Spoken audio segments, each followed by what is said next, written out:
In one of the oldest videos on this channel, I talk about people turning large eggs into babies over on the Bad Island, but something I didn't mention is that they also turn effigies into babies. A long time ago, there was a man who lived alone in the wild forest. He avoided people on the rare occasions when he came across them, but over at his house made of twigs and mud, he had a straw son.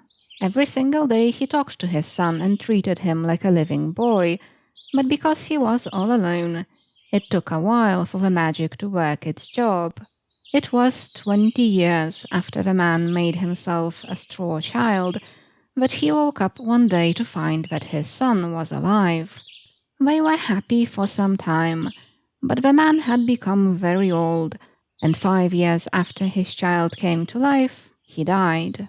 His son lived alone after that, but he was not a hermit type of person in his heart, and when he came across people after a few months of loneliness, he was very happy. Without a thought, he abandoned his old home and joined them, and began a new sort of life as a regular village boy. But he had been raised by a strange hermit, and didn't know all the customs and all the rules that even the smallest child understood, and he lived in one of the houses in the village, but nobody really took him under their wing. He did all the work assigned to him, but he was nobody's son. Indifference from adults soon turned into mistreatment, and the boy sometimes wondered if he should return to the forest. But before he could come to a firm decision on this issue, one otherwise ordinary morning, the family he lived with found that he had turned back into straw. They had treated him so inhumanely, the magic reverted itself, and he had stopped being a real person. Nobody was quite sure what to do.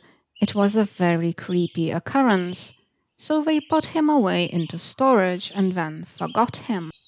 It was many years later that a few young children who had never even heard of the straw boy found him and took him with themselves to their playhouse.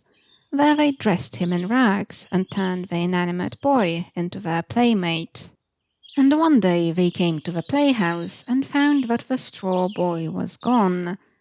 The children accused each other of having stolen him, but I suspect that the boy came to life again and ran away, and now he lives in the forest all alone, much like the strange hermit of old.